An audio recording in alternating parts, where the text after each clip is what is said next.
oldu? Alma. Neynədin almanı? Neynədin ay keçər soruş? Neynədin? Satdın. Pulu neynədin? İnək aldın. Bəs inəyi neynədin? Onu da satdın. Bəs pulu neynədin? Neynədin? Qoyun aldın. Qoyunu neynədin?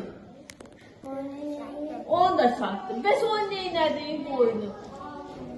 Qoyunun pulu neynədin? Keçi aldın. Keçini neynədin?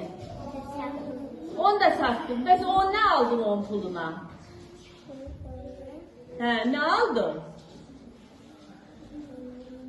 Arvad aldın. Bəs arvadı neynədin?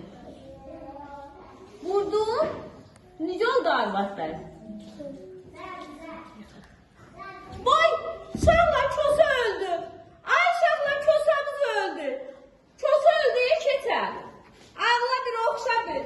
Canın sağ olsun kosa. Başın sağ olsun kosa. Arşın uzun bezdi sağ.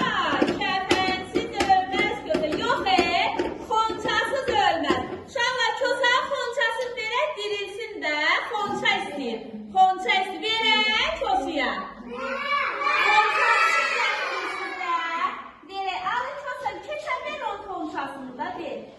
Ver ona konçanı yesin. Yemezse yoksa dirilmez. Ay çocuğum bak konça buradadır bak. Görürsen konçanı. He, dur da ayağı dur. Uşaqlar sensiz bayram keçirdə bilmir. Hə.